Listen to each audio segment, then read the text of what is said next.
Bonjour les amis, ravie de vous retrouver sur ma chaîne. Aujourd'hui, nous allons préparer une bonne tarte, une tarte aux châtaignes. Voilà, c'est une tarte bien spéciale parce qu'elle sera évidemment sans gluten et sans sucre. Voilà, c'est une recette normalement normande, je crois, et que j'ai adaptée. Voilà, donc je vais vous montrer ce qu'il nous faut. Elle est très facile à faire. Il ne faut pas beaucoup d'ingrédients, vous allez voir.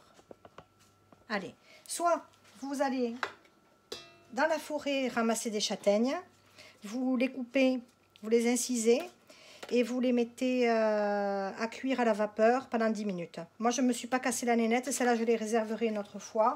J'ai voulu la faire aussi pour ceux qui sont citadins, qui n'ont pas qui ne vont pas dans la forêt. J'ai acheté tout simplement un bocal de marron, voilà. Il nous faut de l'érythritol non mouliné et de celui-là mouliné, ça nous fait le sucre glace. Voilà. On le met dans un petit moulin à café ou un moulin à herbes et on tourne un moment et ça vous fait une fibre mouture de sucre glace. Voilà. Il nous faut du ghee. Vous aurez toutes les proportions en dessous dans la description. Hein. Quand vous cliquez sous la vidéo, vous verrez. Il faut 4 œufs. Il faut de la vanille liquide et du sel de Guérande. Et moi, j'ai pris une pâte feuilletée Repère, de la marque Repère. Vous voyez celle que vous voulez. Vous pouvez faire avec une pâte brisée ou une pâte brisée maison ou ça avec du gluten. Vous pouvez faire ces proportions aussi de sucre pour les enfants. Évidemment, ils ne peuvent pas en prendre. Je dis toujours, il y a du polyol. Donc, on peut mettre du sucre ou du sucre raffiné. Voilà. Donc, ce qu'on va faire en premier, c'est qu'on va faire... on va écraser les marrons.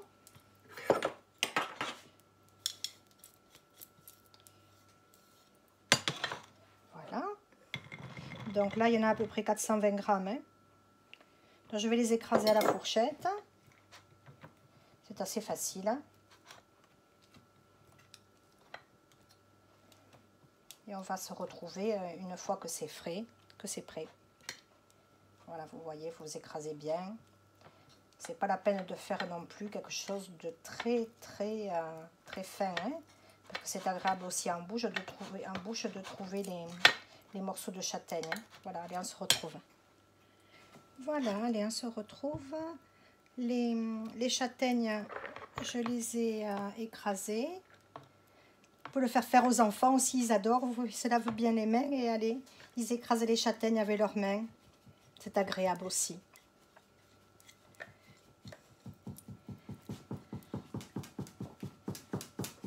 Vous entendez ma Jaja qui se gratte. Jaja, tu fais de la guitare. Allez, vous voyez, on finit comme ça. Je les ai fait grossièrement. C'est pas la peine de la réduire non plus trop en purée. Je vous montre. Voilà, vous voyez, je finis comme ça, moi.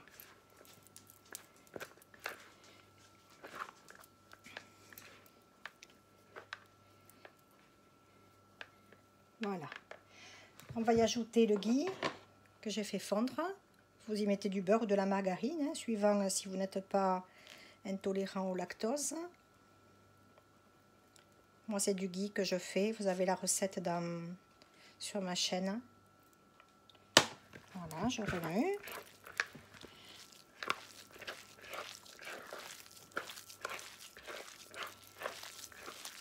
Et ça, on va le réserver.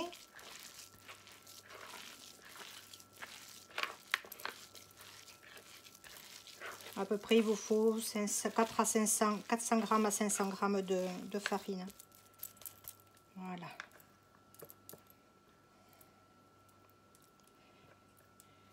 Allez, je réserve. Je vais me laver les mains. Alors maintenant, je vais séparer les blancs des jaunes. Donc, dans mon batteur, je ne sais pas si vous allez voir, voilà. Je vais mettre les blancs.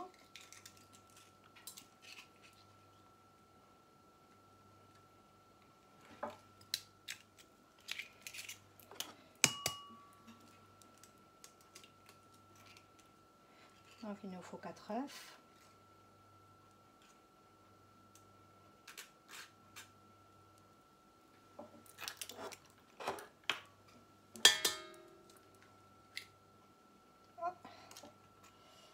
On va couper assez la coquille.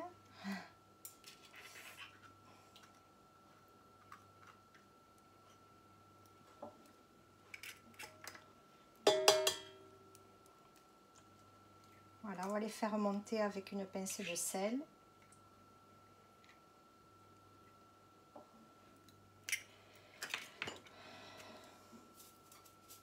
Vous voyez, à peu près comme ça. Et on va les faire monter en neige dans le batteur. Vous pouvez le faire à la main si vous n'avez pas de batteur.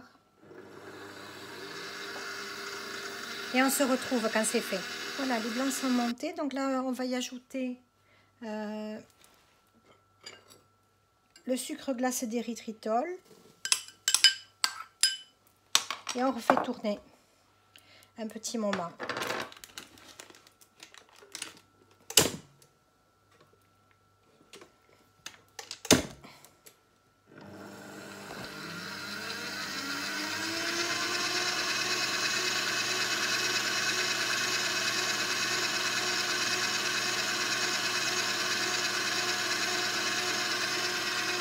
Je vais couper, on se retrouve dans un moment. Et bien voilà, cette étape est finie. Ça fait la meringue suisse. Hein.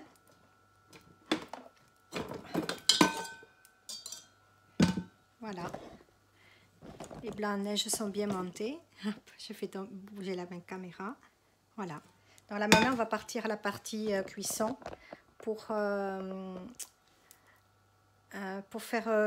ajouter l'œuf et le sucre plus les châtaignes sur le feu. À tout de suite. Allez, donc on va mettre dans les 4 œufs, dans les 4 jaunes d'œufs, on va mettre l'érythritol en bas.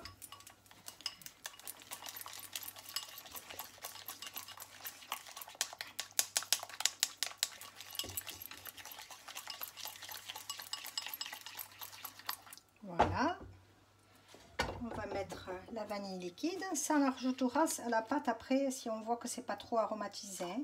À peu près une cuillère à soupe, vous voyez. C'est de la vanille liquide, je l'achète à Carrefour. C'est de la vanille liquide française, j'adore. Elle sent très très très bon. Je vous la montre. Là, le champion. Depuis 1957 dans le sud-ouest. Je crois qu'elle est faite du côté de Bordeaux, il me semble. Ouais, 33 610 à Cannejean. Je dis toujours que je vais les contacter, que je fais mes recettes avec, et puis j'oublie toujours. Ah, c'est mon gaz qui ne marche pas là. Où c'est que j'ai un petit... Voilà. Un petit briquet. Ma gazinière est très vieille. Il me tarde de changer la... Je suis pas abîmé le bout, moi non. Allez. Il me tarde de changer la cuisine, hein. Un jour viendra. Je l'ai la cuisine, mais il faut qu'on fasse plein de travaux. Allez, je mets la châtaigne dans la casserole.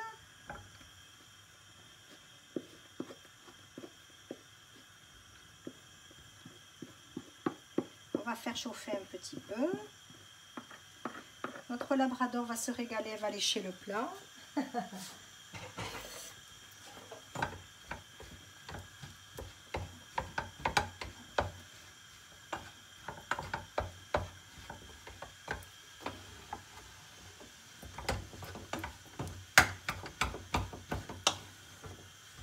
ne sais pas si vous y voyez bien. Je vais approcher un petit peu la caméra. Voilà.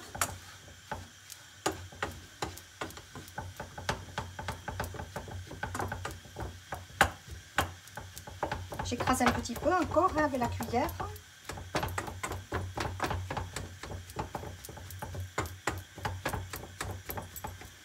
Et on va ajouter les œufs battus.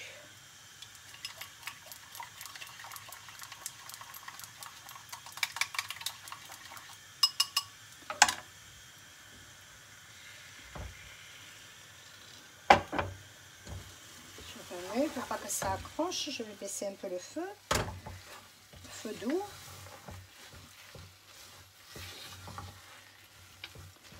Voilà, alors remue à peine un petit peu hein, sur le feu, puis on éteint.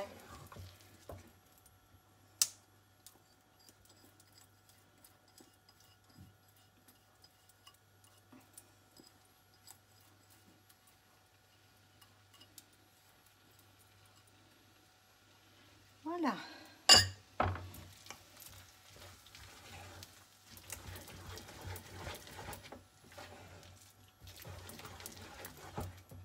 On remue jusqu'à ce que les œufs soient bien incorporés dans la châtaigne avec le sucrant. Voilà, hein, c'est vite fait. Hein. C'est une tarte très vite faite. Hein. On va se régaler les amis. Vous me direz dans les commentaires si vous l'avez aimé, si vous l'avez déjà faite. Pensez à liker la vidéo, à la partager, à faire connaître ma chaîne. Ça me fait toujours plaisir qu'on like mes vidéos. Hein. Et surtout que vous les fassiez. Pensez à venir nous voir sur notre groupe aussi, Keto Économe Natoche, sur Facebook, sur Instagram. Voilà, j'y présente toujours mes recettes et puis avec les amis, on partage les nôtres.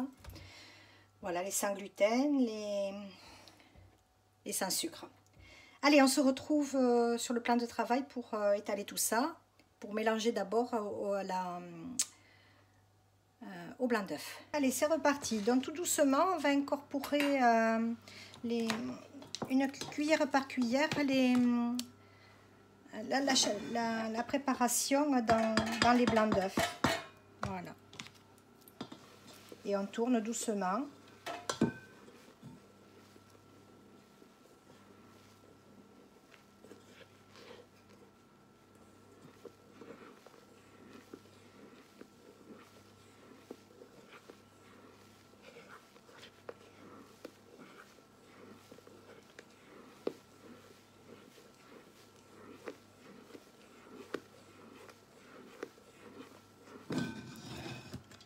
On remet une autre cuillère.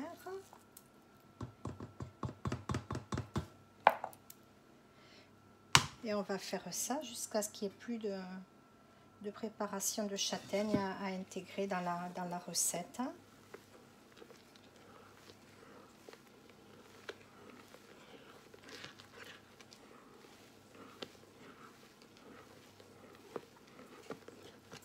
C'est une bonne tarte de saison. Et on peut la faire de toute façon avec les châtaignes en bocaux. On peut la faire quand on veut, cette recette. Moi, j'aime bien la manger en automne et en hiver.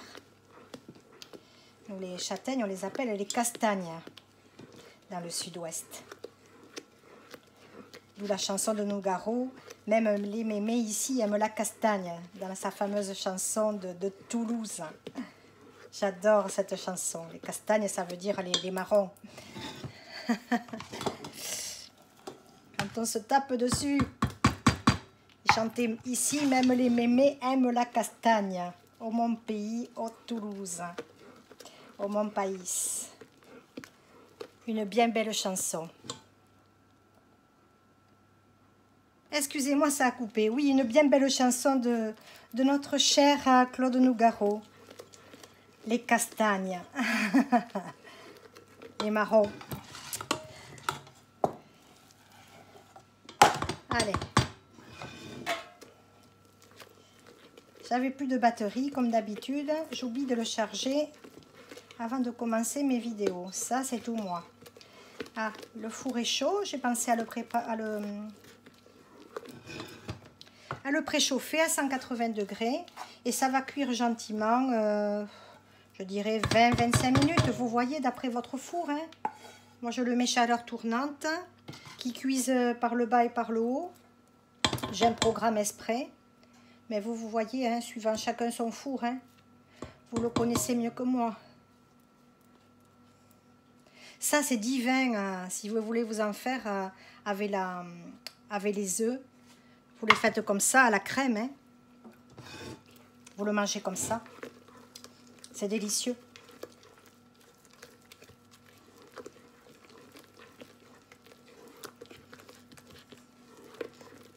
Voilà, la préparation est prête. Hein, voyez comme elle est jolie. Vous allez vous régaler, puis c'est sans sucre. Ça fait pas trop grossir.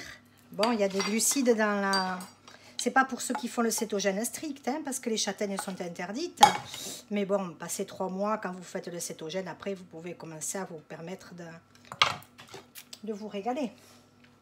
Allez, je réserve ça. On va étaler la pâte. C'est bon. Délicieux.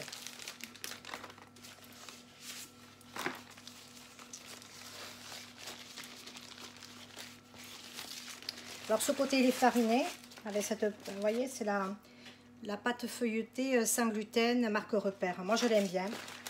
Je vais y rajouter un petit peu dessus de l'érythritol pour qu'elle soit un peu plus sucrée.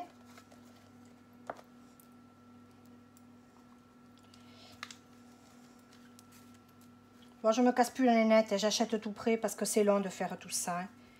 Déjà qu'on a beaucoup de... Quand on est intolérant au lait, au gluten, qu'on ne fait pas sans sucre et tout, c'est du boulot la cuisine. Hein. Moi, je fais pas trop de trucs préparés, mais bon.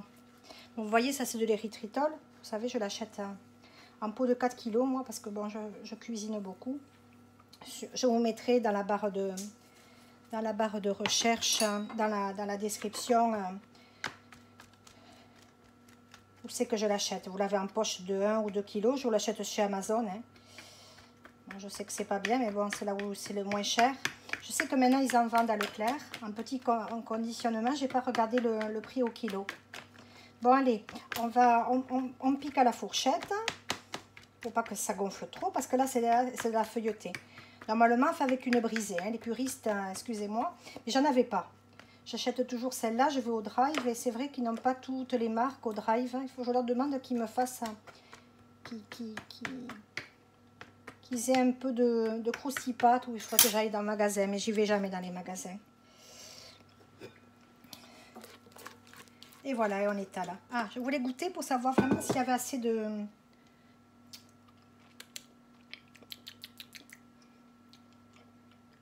Oui, il y a assez de vanille. Voilà, et on est à là.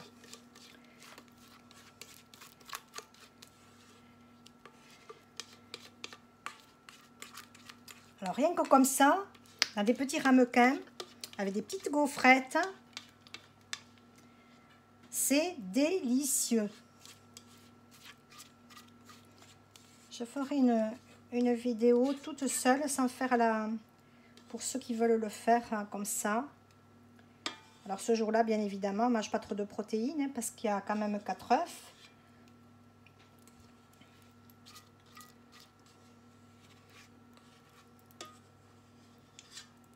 Voilà. Et on va étaler. Vous avez vu si c'est joli?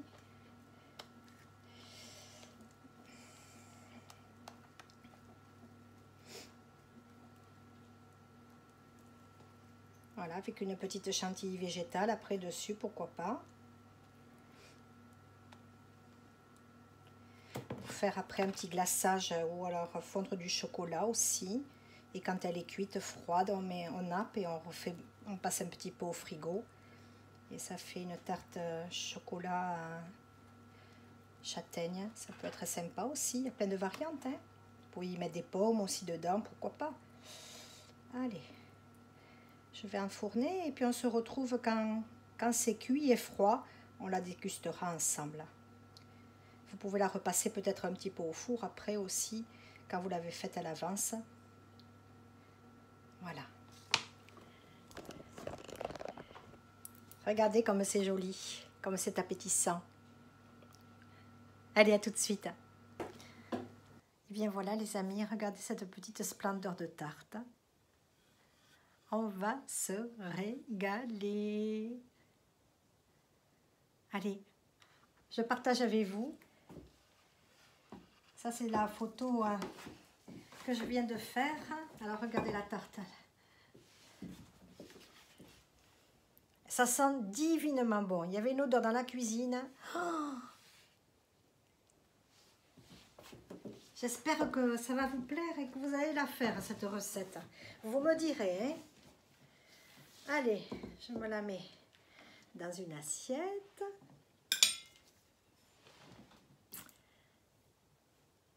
Voyons.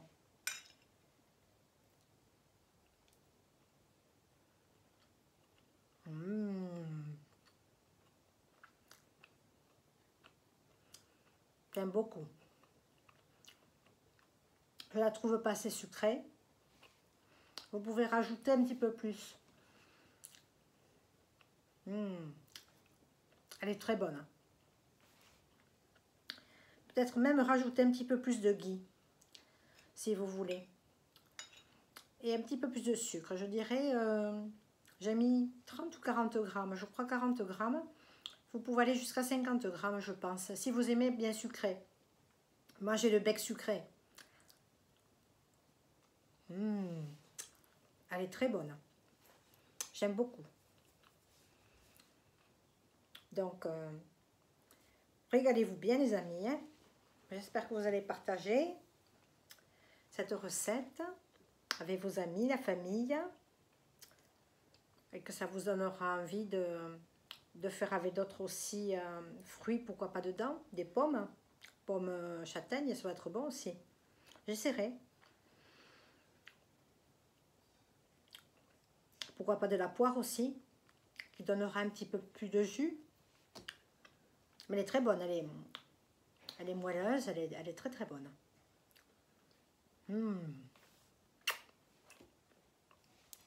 Voilà comment utiliser des châtaignes pour pas qu'elles se perdent. Là, je vais aller en ramasser. Mon ami, je remercie d'ailleurs mon ami Raphaël, qui m'a apporté des châtaignes. Donc là, je vais les faire cuire. J'avais pas le temps pour faire la recette et comme il me restait un bocal il y a quelques mois, c'est pour ça que je me suis dit, allez, je l'utilise cette fois-ci pour faire la recette parce que il n'y a pas forcément des gens qui vont les ramasser aussi. Hein. Voilà. Bon, et bien je vous dis à une prochaine recette, les amis.